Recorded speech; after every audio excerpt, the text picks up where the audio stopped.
આપણી સંસ્કૃતિ, આપણા સંસ્કાર સદાય રહે આપણી સાથે. ભારતના મહાન ગ્રંથો અને કવિતાઓનો સંપૂર્ણ સંગ્રહ. સબસ્ક્રાઇબ કરો તિલક.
હે નીલકંઠ, હે ત્રિપુરારી, આ કિરાતને યુદ્ધમાં પરાસ્ત કરવાની મને શક્તિ પ્રદાન કરો.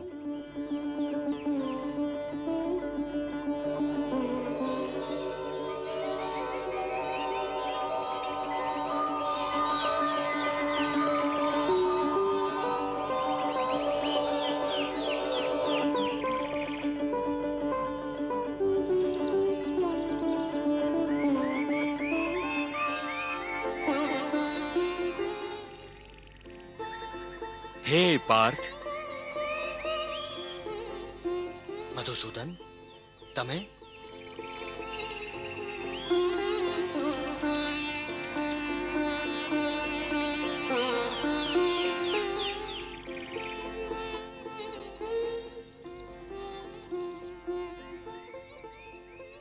પ્રણામ. હે પાર્થ, તું શિવજીની પૂજા કરતો હતો ને? હા મધુસૂદન. જેટલી વાર તે શિવલિંગની પૂજા કરી છે અને આ ફૂલ અર્પિત કર્યા છે, એ જ ફૂલ આ કિરાતને સમર્પિત થયા છે. એનો અર્થ તું છતાં પણ ન સમજી શક્યો કે આનો અર્થ શું છે? ના. હે અર્જુન, સાક્ષાત મહાદેવ શિવ શંકર આ કિરાતના રૂપમાં તારી સામે ઊભા છે.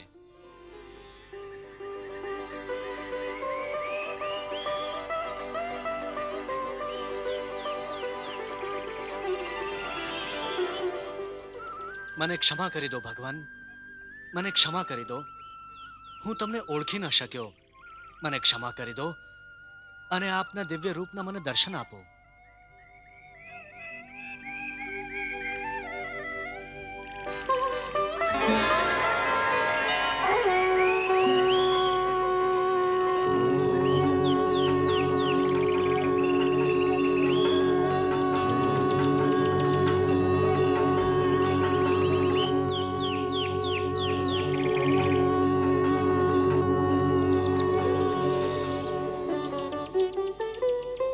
હે અર્જુન, તમારે ક્ષમા માંગવાની આવશ્યકતા નથી. તમે કોઈ અપરાધ, કોઈ પાપ નથી કર્યું. અમે તમારાથી અતિ પ્રસન્ન છીએ. તમારા જેવો મહાવીર ધનુર્ધારી ત્રિલોકમાં બીજો કોઈ નથી. હે પાર્થ, સાક્ષાત દેવતા પણ જો તમારી સાથે યુદ્ધ કરવાની ભૂલ કરે તો એમના ભાગ્યમાં પરાજય જ આવશે. અંતમાં વિજય તમને જ પ્રાપ્ત થશે.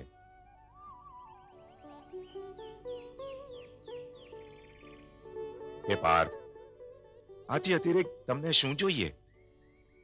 હે ભગવાન, હે પશુપતિનાથ, કૃપા કરી મને આપનો શિષ્ય બનાવો અને મને પશુપતાસ્ત્રની શિક્ષા અને દીક્ષા આપો. તથાસ્તુ.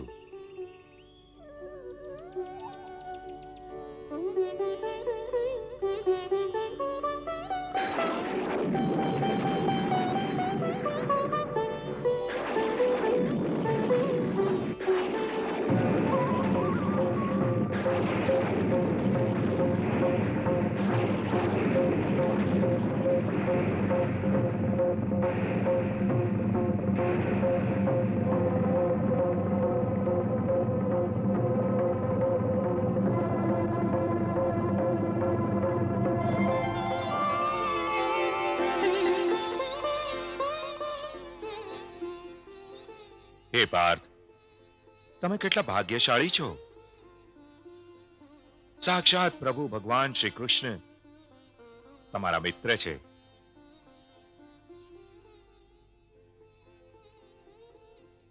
તમને વિજય અવશ્ય મળશે. તમે બંને અર્થાત સાક્ષાત નર નારાયણ જે પક્ષમાં હશે એનો પરાજય અસંભવ છે. એટલે તમારો વિજય નિશ્ચિત છે.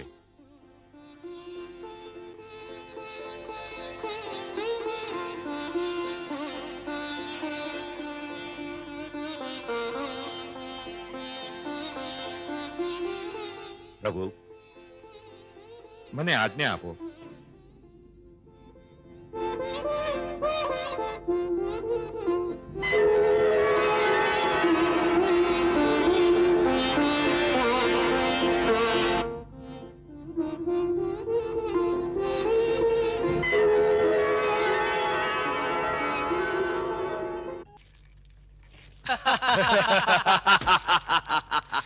બાર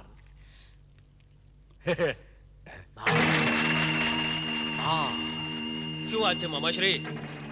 આ બાર પર આપ એકદમ અટકી કેમ ગયા છો? શું વિચાર કરો છો આપ? હું કહું છું મિત્ર કર્ણ, મામાશ્રી અવશ્ય જ પાંડવોના અજ્ઞાતવાસ વિશે ચિંતિત હશે. અજ્ઞાતવાસ? હા મિત્ર, આજે પાંડવોનો 12 વર્ષનો વનવાસ સમાપ્ત થશે, એટલે એમને 1 વર્ષનો અજ્ઞાતવાસ ભોગવવો જ પડશે. કેમ મામાશ્રી? વાહ વાહ બાણિયા વાહ! મને જાણીને બહુ આનંદ થયો કે તું વર્તમાનના આનંદ અને ભોગ વિલાસમાં ડૂબવા છતાં પણ ભવિષ્યની ઘટનાઓ પર નજર રાખે છે. વાહ વાહ બાણિયા વાહ! એટલું જ નહીં મામાશ્રી, મેં પાંડવોના ભાગ્યને પાછું દુર્ભાગ્યમાં બદલવા માટે સંપૂર્ણ વ્યવસ્થા કરી રાખી છે. હા,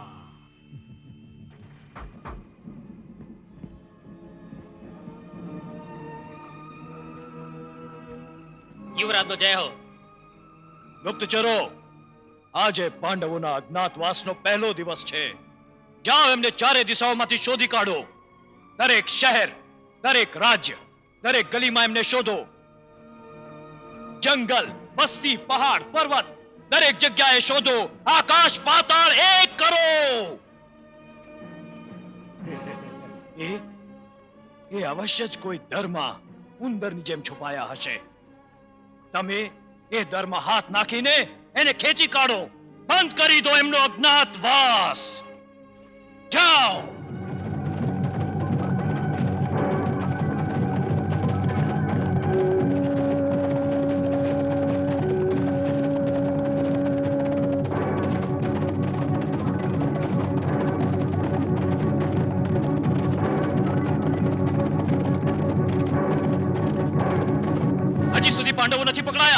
ગુપ્તચરોની સંખ્યા વધારો, જાઓ.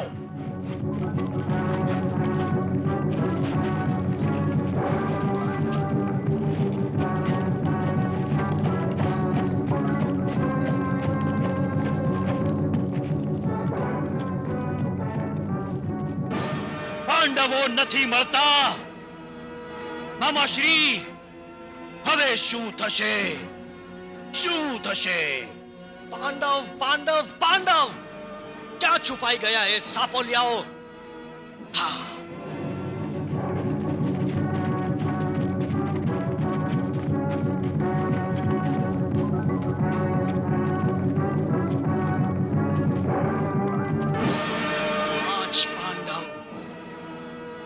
પાંચ પાંડવ એક વાર મારા હાથમાં આવી જાય બસ. હા, અજ્ઞાતવાસ થોડા જ દિવસોમાં સમાપ્ત થઈ જશે.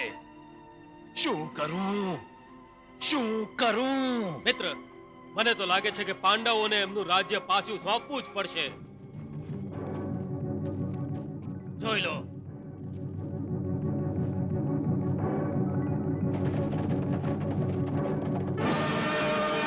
આ બાજુ દુર્યોધન અને એના ગુપ્તચર જે પાંડવોની શોધમાં ધરતીનો ખૂણે ખૂણો ખૂંદતા હતા, એ પાંડવો વિરાટનગરના રાજાના મહેલોમાં રાજાના દાસ બનીને અજ્ઞાતવાસ પૂરો કરતા હતા. સમ્રાટ યુધિષ્ઠિર કંકભટ્ટને નામે રાજાના દાસ બનીને ચોપાટ રમીને એમનું મનોરંજન કરતા હતા.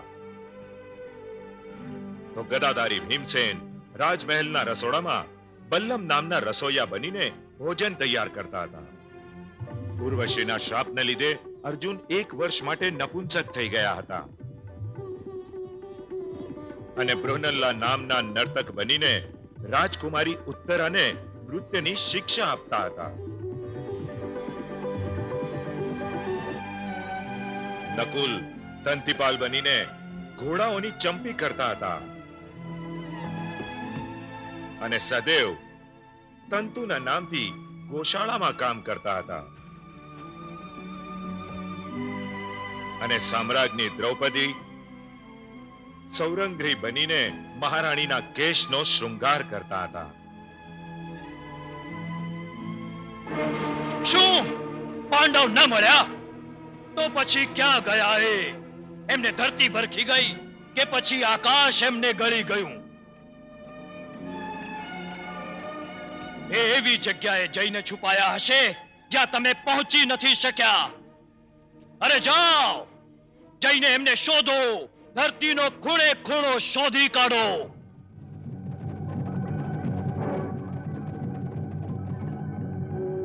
શું વાત છે પ્રભુ?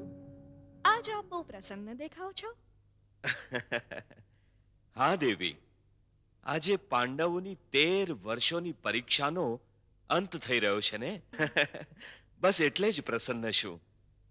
13 વર્ષમાં પાંડવોએ ધર્મનું પાલન કરતા કરતા ઘણા કષ્ટ ભોગવ્યા છે, બહુ અપમાન સહન કર્યા છે. આજે પાંડવ એ પીડાથી મુક્ત થઈ જશે. દેવી, અજ્ઞાતવાસ પછી આજે પાંડવ જ્યારે વિરાટના દરબારમાં પ્રગટ થશે ત્યારે રાજા વિરાટની શું દશા થશે? આ જ વિચાર કરીને મને આનંદ થાય છે. ત્યાં જુઓ, મહારાજ વિરાટ એમની રાણી સુદેશના અને રાજકુમારી ઉત્તરાની સાથે યુવરાજની પ્રશંસા કરે છે, એમ સમજીને કે એણે જ યુદ્ધમાં કૌરવોને હરાવ્યા છે. વાહ યુવરાજ ઉત્તર વાહ! કૌરવને પશુની જેમ રણભૂમિથી ભગાડ્યા. વાહ યુવરાજ ઉત્તર વાહ! પિતાશ્રી, આ સત્ય નથી. આ સત્ય નથી તો શું કૌરવો યુદ્ધમાં હાર્યા નથી? હારે અવશ્ય છે, પરંતુ એમને મેં પરાજિત નથી કર્યા. તો પછી કોણે કર્યા છે? આ ગૌરવશાળી વિજય આપણને પાંડવ અર્જુન દ્વારા પ્રાપ્ત થયો છે. પાંડવ અર્જુન? હા પિતાશ્રી, પાંડવ અર્જુને પોતાના ગાંડીવથી ધનુર્વર્ષા કરીને કૌરવોને એકલા હાથે જ પરાસ્ત કર્યા છે.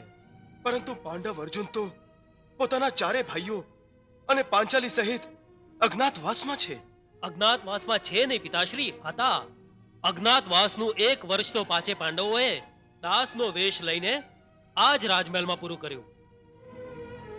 પાંચે પાંડવ દાસ બનીને આપણે ત્યાં છુપાઈ રહ્યા અને આપણને ખબર જ ના પડી. આપને જ નહીં, કોઈને ખબર ન પડી. ખબર છે પિતાશ્રી, અર્જુન આપણે ત્યાં બૃહન્નલા બનીને રહ્યા હતા.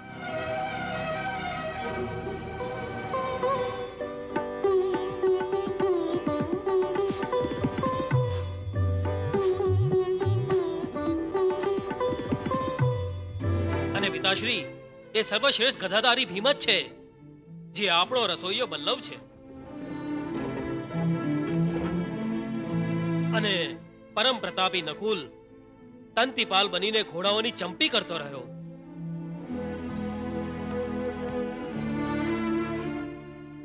અને વીર સહદેવ ગ્રંથિક બનીને આપણી સેવા કરતો રહ્યો.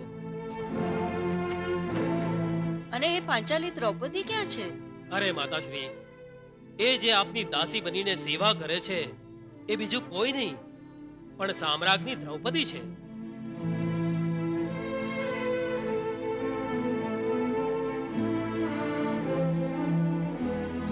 પરંતુ ચક્રવર્તી સમ્રાટ યુધિષ્ઠિર વિશે તો જણાવો. ખબર નહીં અજાણતા મેં એમને શું શું કહી દીધું છે. પિતાશ્રી, આપે તો એમની સાથે બહુ જ ખરાબ વર્તન કર્યું છે. કોણ છે? એ જ જેની સાથે આપ ચોપાટ રમતા હતા.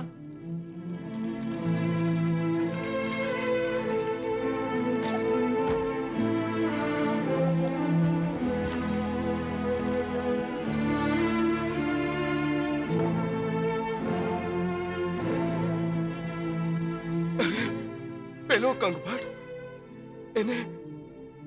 એને તો મેં છૂટી સૌથી મારી હતી. મેં સમ્રાટ યુધિષ્ઠિરનું અપમાન કર્યું. હવે હું એમને શું મોડું બતાવીશ? ચિંતા ના કરો પિતાશ્રી, મેં બધો પ્રબંધ કરી નાખ્યો છે. મેં સમ્રાટ યુધિષ્ઠિરને રાજ દરબારમાં આપના સિંહાસન પર અને બીજા પાંડવોને મહત્વપૂર્ણ આસનો પર બિરાજમાન કર્યા છે.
પ્રણામ મહારાજ. પ્રણામ ભીમ. પ્રણામ અર્જુન. મને ક્ષમા કરી દો. મારાથી બહુ મોટી ભૂલ થઈ ગઈ. આપ ચક્રવર્તી સમ્રાટ યુધિષ્ઠિર પોતાના ચારે અનુજોની સાથે મારા જ રાજમહેલમાં દાસ બનીને રહ્યા. હું આપની સેવા કરવાના બદલે આપની પાસે સેવા કરાવતો રહ્યો. આ બધું મેં અજાણતા કર્યું છે. આ ભૂલ માટે કૃપયા આપ મને ક્ષમા કરી દો.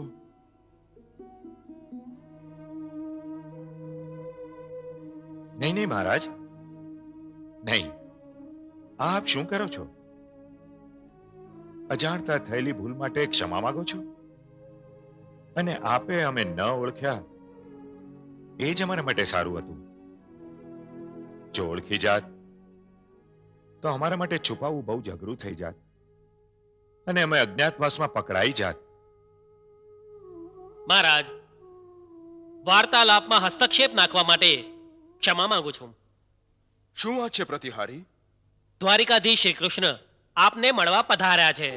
શ્રી કૃષ્ણ? દ્વારિકાધીશ શ્રી કૃષ્ણ સ્વયં પધાર્યા છે? આ તો અમારું સૌભાગ્ય છે. અમે સ્વયં જઈને એમનું સ્વાગત કરીશું.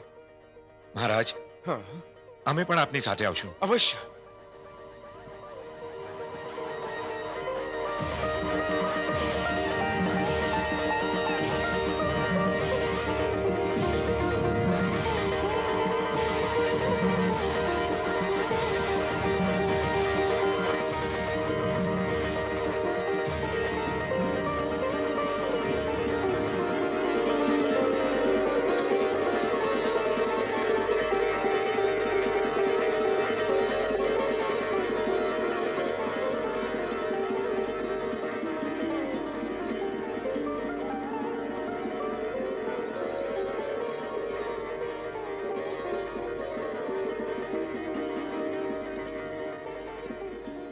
ધન્ય ભાગ છે અમારા કે દ્વારિકાધીશ શ્રી કૃષ્ણ અમારા મહેલમાં પધાર્યા. સુખી ભવ. પ્રણામ વાસુદેવ. પ્રણામ. આવો આવો સમ્રાટ યુધિષ્ઠિર.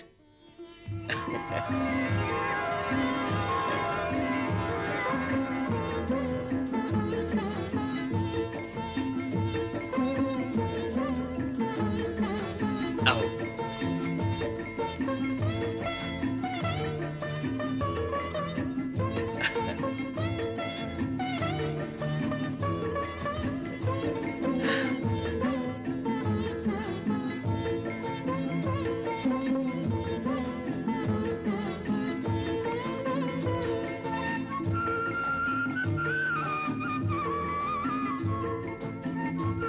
અરે અભિમન્યુ, તું પાછળ કેમ ઊભો છે? અભિમન્યુ, અભિમન્યુ, અભિમન્યુ, અભિમન્યુ, અરે જુએ છે શું? તારા જ્યેષ્ઠ પિતાશ્રી, પિતાશ્રી.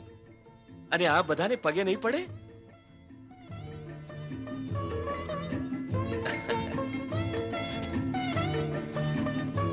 આયુષ્યમાન ભવ, આયુષ્યમાન ભવ.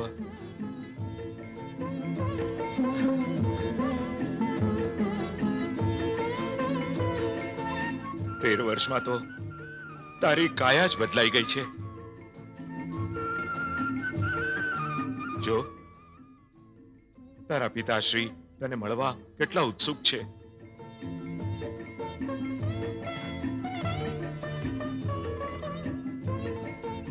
સુખી ભવ પુત્ર, સુખી ભવ.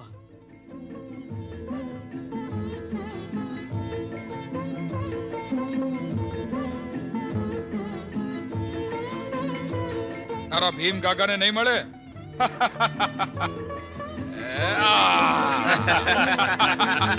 તું તો ફૂલની જેમ હળવો હતો અને હવે મારી ગદાની જેમ ભારે થઈ ગયો છે.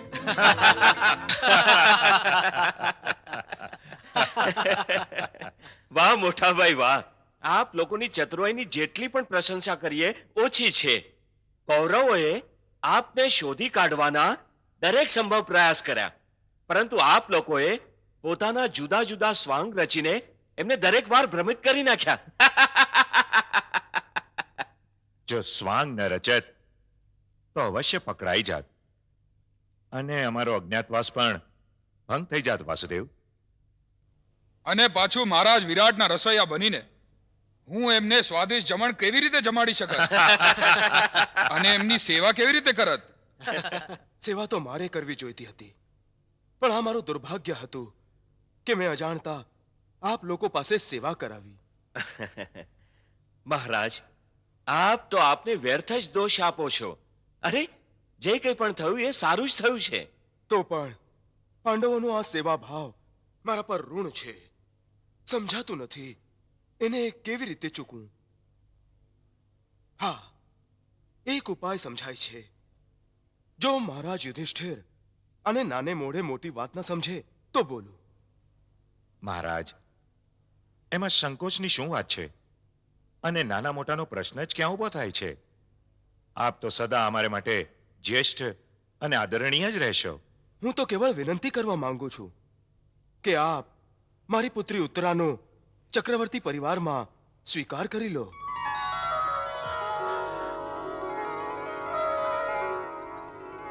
મહારાજ, તો એમાં આટલો સંકોચ શું કામ?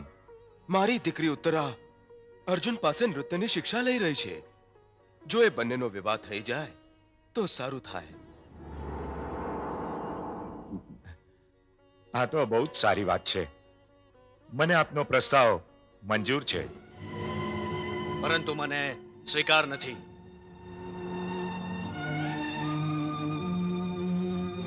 શું કામ અર્જુન? જો બે પરિવાર એકબીજામાં ભળી જાય તો એમાં આપત્તિ શું છે અનુજ? કુમારી ઉત્તરા મારી શિષ્યા છે. મેં એને નૃત્ય શીખવાડ્યું છે, એટલે હું એનો ગુરુ છું. અને ધર્મ અનુસાર ગુરુ એની શિષ્યા માટે પિતા સમાન હોય છે. તો પિતા અને પુત્રીનો વિવાહ કેવી રીતે સંભવ છે?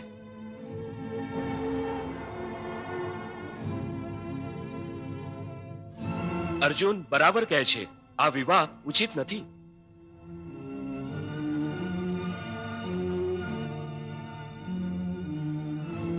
પરંતુ નિરાશ થવાની કોઈ આવશ્યકતા નથી. જો મહારાજ વિરાટ અને યુધિષ્ઠિરભાઈને સ્વીકાર હોય તો બંને પરિવારને અતૂટ બંધનમાં જોડાવાનો એક ઉપાય છે. રાજકુમારી ઉત્તરાનો અર્જુન પુત્ર અભિમન્યુ સાથે વિવાહ થઈ શકે છે.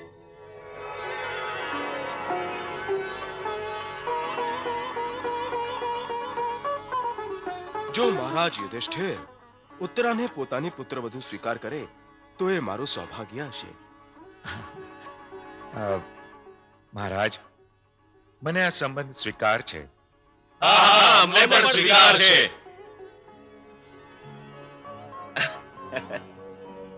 તો મહારાજ, શીઘ્ર જ આપે વિવાહની તૈયારીઓ આરંભ કરી દેવી જોઈએ.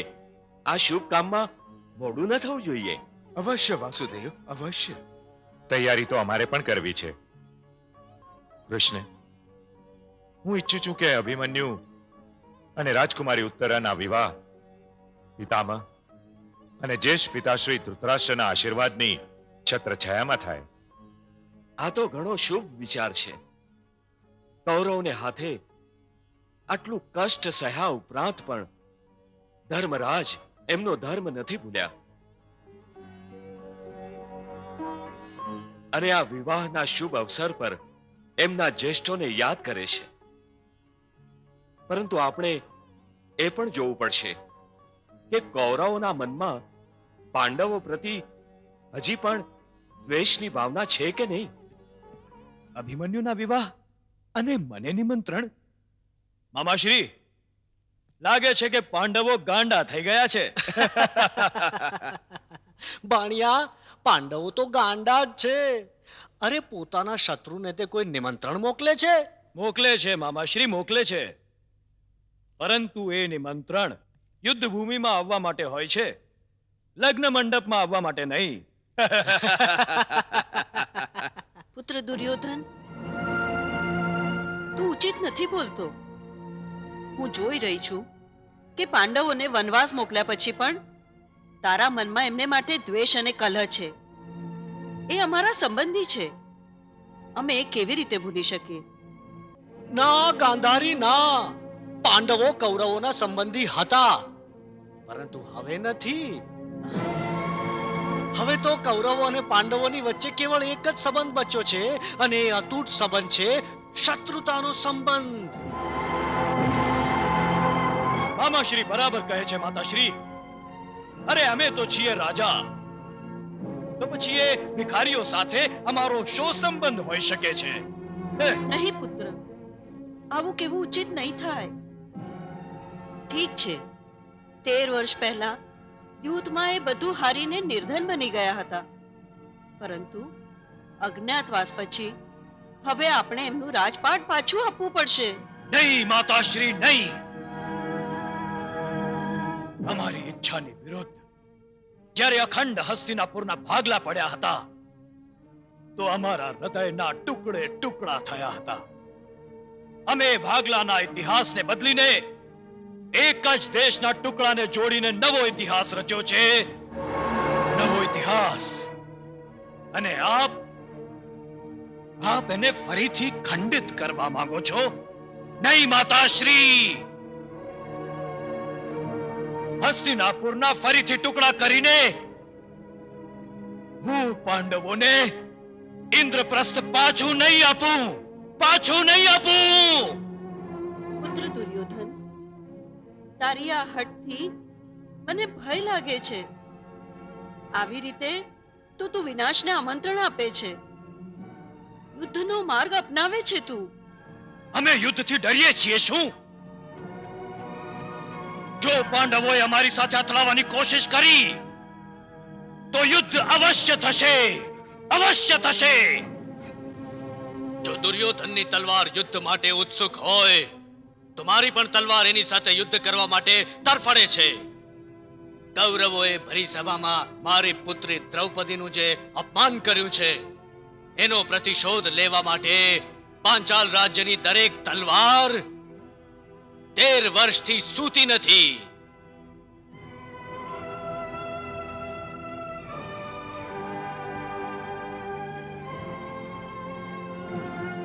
મહારાજ યુધિષ્ઠિર, આપ યુદ્ધની તૈયારીઓ કરો. પાંચાલ રાજ્યની સેના આપના નેતૃત્વમાં યુદ્ધ કરશે અને હું પાંચાલ નરેશ મહારાજ દ્રુપદ આપને એ આશ્વાસન આપું છું કે જ્યાં સુધી એક એક કૌરવનું રક્ત માટીમાં ન મળી જાય આ યુદ્ધ નિરંતર ચાલતું રહેશે.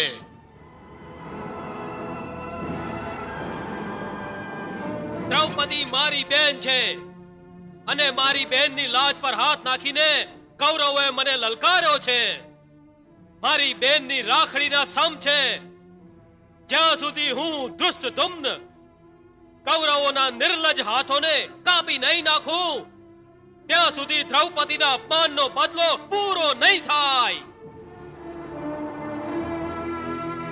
હા સમ્રાટ યુધિષ્ઠિર, દુર્યોધનને અપમાનજનક ઉત્તર આપીને એ પ્રમાણિત કર્યું છે કે દુર્યોધન આજે પણ એવો જ છે જેવો એ 13 વર્ષ પહેલા હતો. એને કોઈના માન સન્માનની ચિંતા નથી થતી. ઘમંડથી અક્કડ કૌરવોના માથા જ્યાં સુધી યુદ્ધ ભૂમિ પર કપાઈને આપના ચરણોમાં પડશે નહીં એ કોઈને આદર આપવાનું નહીં શીખે.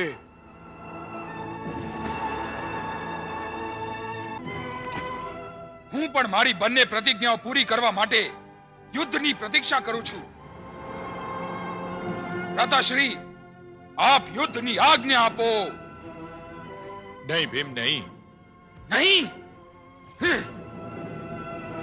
આ સમય ક્રોધને વ્યર્થ ફેંકી દેવાનો નથી.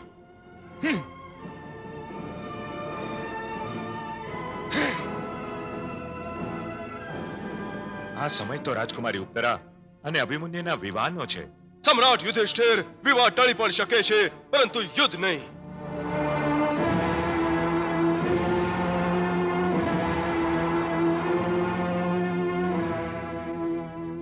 વિવાહને ટાળવાની આવશ્યકતા નથી. જો આપણે ટાળવું જ છે તો યુદ્ધને ટાળવાના પ્રયાસ કરવા જોઈએ. કારણ કે જ્યાં સુધી યુદ્ધ અનિવાર્ય ન હોય એનાથી બચવું જ ઉચિત છે. જો આપ સર્વ ઈચ્છતા હો તો યુદ્ધથી બચવાનો મારી પાસે ઉપાય છે.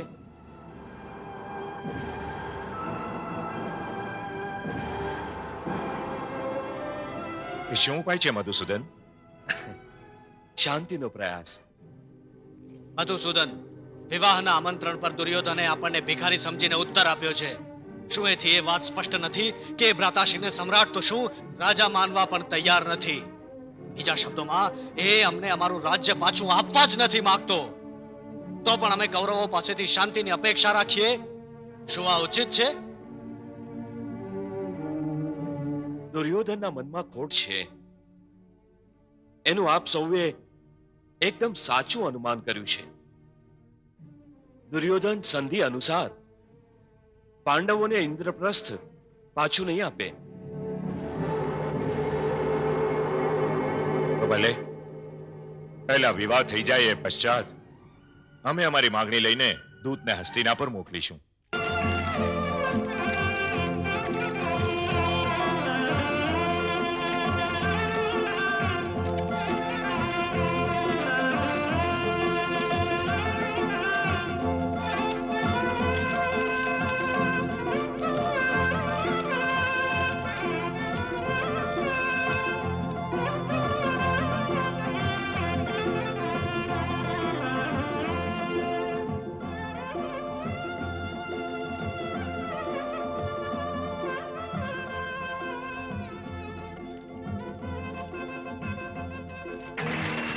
ભાણિયા ભાણિયા ભાણિયા શું થયું મામાશ્રી? અરે બધું ઊંધું ચત્તું થઈ ગયું. ઊંધું ચત્તું? હા, તું એટલો તો જાણે છે ને કે વિરાટનગરમાં અર્જુનના પુત્ર અભિમન્યુના વિવાહ રાજકુમારી ઉત્તરા સાથે સંપન્ન થઈ ગયા. હું બધું જાણું છું મામાશ્રી, બધું જાણું છું. પરંતુ આપ શું કામ આપની બુદ્ધિ એ બુદ્ધુ પાંડવો પર ખર્ચી રહ્યા છો? હા, ભાણિયા, આ વિવાહમાં ભેગા થયેલા રાજાઓ અને મહારાજાઓની સૂચિ જોઈને મારી તો આંખો ફાટી ગઈ. જ્યારે આપણે પાંડવોને ભિખારી કહીને એમને પૂછ્યું પણ નહોતું. ભાણિયા, એટલું તો સમજે છે ને? એનો અર્થ એ છે કે આ બધા રાજા મહારાજા યુધિષ્ઠિરના ભત્રીજાના વિવાહમાં ભેગા થઈને એક વાતનું પ્રમાણ અને આશ્વાસન આપે છે કે હજુ પણ યુધિષ્ઠિરને જ પોતાના સમ્રાટ માને છે. ભાણિયા, હવે આ વનવાસી પાંડવોને નિર્બળ સમજવા બહુ મોટી ભૂલ હશે. હા, મામાશ્રી, આપ વ્યર્થ જ ચિંતિત થાઓ છો. પાંડવો ગમે તેટલા બળવાન થઈ જાય, એમનું બળ આપણા છળનો સામનો નહીં કરી શકે. અમે છળ કપટના સામ્રાજ્યના સમ્રાટ છીએ, સમ્રાટ. હા, અને સદા અમે સમ્રાટ રહીશું મામાશ્રી. ભાણિયા, આ બ્રહ્મા રહીને તો દશાનંદ રાવણ પણ માર્યા ગયા હતા. એક વાત હંમેશા ધ્યાનમાં રાખ ભાણિયા, રાજપાટ ક્યારેય ભ્રમ અને નિશ્ચિંતતાથી નથી ચલાવાતું. પાંડવોએ વિવાહની આડમાં યુદ્ધની તૈયારી કરીને આપણી સાથે એક કુટિલ ચાલ ચાલી છે. કુટિલ ચાલ. હા, કુટિલ ચાલ? હા, કુટિલ ચાલ. કારણ કે પાંડવોએ વિવાહ સંપન્ન થતા જ વિરાટનગરીના પુરોહિતને પોતાના દૂત બનાવીને હસ્તિનાપુર મોકલ્યા છે. પરંતુ મામાશ્રી, એ દૂધ છે ક્યાં? એ જ વાતનું તો મને દુઃખ છે ભાણિયા, કે તને કઈ ખબર જ નથી કે પોતાના ઘરમાં કેટલા સાપ તે પાળ્યા છે. અર્થાત? અર્થાત તમારા મહામંત્રી વિદુર, જે દૂતને દરબારમાં લાવવાને બદલે સીધા મહારાજ ધૃતરાષ્ટ્ર પાસે લઈ ગયા. પણ જો હજી પણ તું સમય ખોઈશ તો મને ડર છે ભાણિયા કે ક્યાંક મહારાજ ધૃતરાષ્ટ્ર પાંડવોને એમનું રાજ્ય પાછું આપવાની ભૂલ ના કરી બેસે. નહીં મામાશ્રી, નહીં. આ ક્યારેય નહીં બને.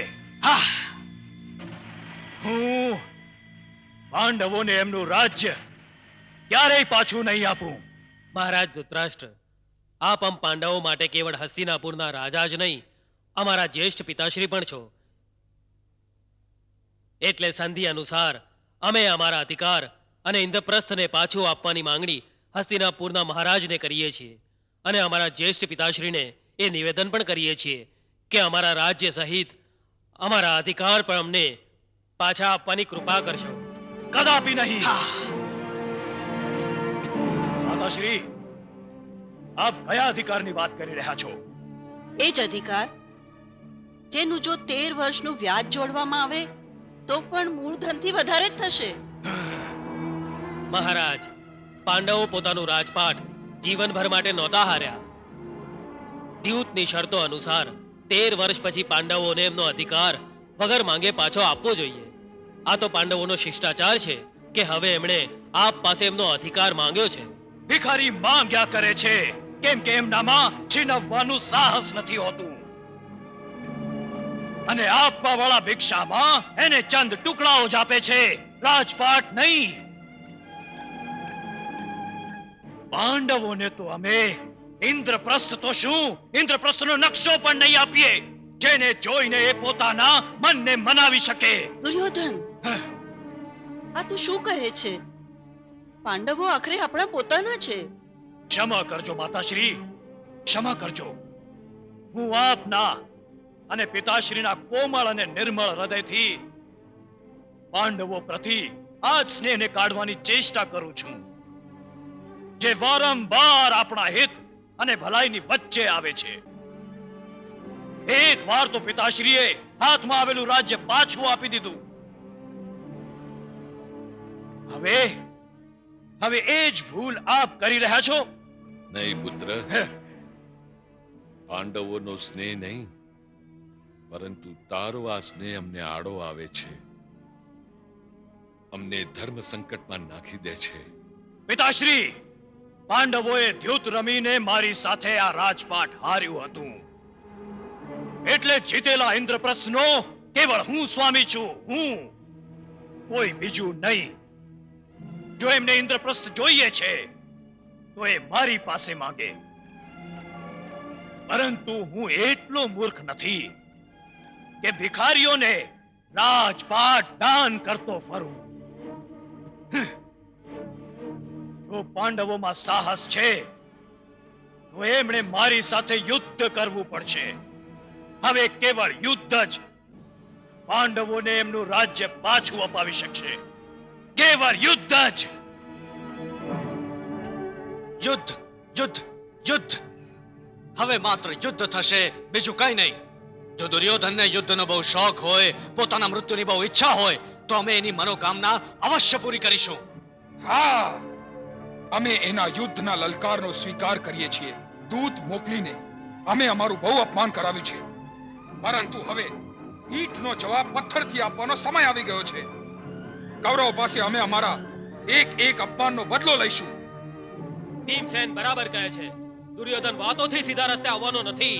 આપણે શાંતિથી પાંડવોનો અધિકાર માંગીને બહુ શિષ્ટાચાર નિભાવી લીધો, પરંતુ દુર્યોધન શિષ્ટાચારની નહીં, તલવારની ભાષા સમજે છે. અમે તો પહેલા જ કહ્યું હતું, આપણે દૂત મોકલીને પોતાનો સમય નષ્ટ ન કરવો જોઈએ, પરંતુ હસ્તિનાપુર પર ચડાઈ કરવી જોઈએ.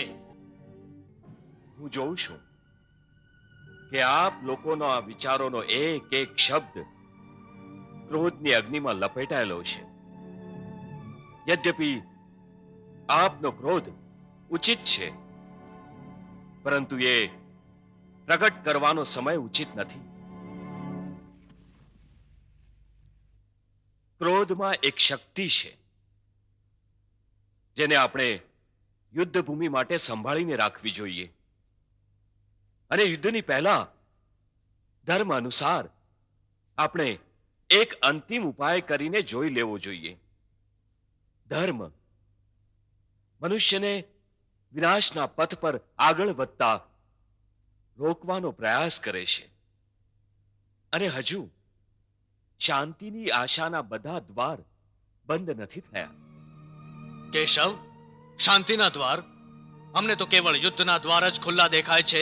જેના ઉમરા પર ઉભેલો દુર્યોધન અમને યુદ્ધના પડકાર કરી રહ્યો છે, લલકારે છે. હા કૃષ્ણ, શાંતિના બધા પ્રયાસ તો એ જ સમયે સમાપ્ત થયા હતા જ્યારે દુર્યોધને આપણા દૂતની સાથે શાંતિને બદલે યુદ્ધનું નિમંત્રણ મોકલ્યું. નહીં ભીમભાઈ, પાંડવોના મોકલેલા શાંતિ સંદેશને તો સત્તા અને સ્વાર્થના માર્યા મહારાજ ધૃતરાષ્ટ્ર અને દુર્યોધને એક કક્ષની 4 દિવાલોમાં બંધ થઈને સાંભળ્યો હતો. અન્ય કૌરવોને તો એની સૂચના પણ નહોતી. દુર્યોધન અને દુશાસન તો વિષારી નાગ છે જ, પરંતુ બાકી બધા કૌરવ પણ ક્યાં દૂધના ધોયેલા છે? એક જ માટીના બનેલા છે, અધર્મની માટીથી. પરંતુ ભાઈ, કૌરવોમાં વિકર્ણ પણ છે. શું તમે ભૂલી ગયા?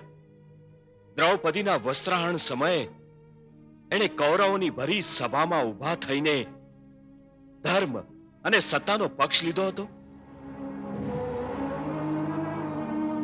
અને પાછું કુરુવંશના વૃક્ષનો આધાર કેવળ ધૃતરાષ્ટ્ર અને દુર્યોધન નથી, કુરુવંશના વિશાળ વૃક્ષના અન્ય આધાર પણ છે.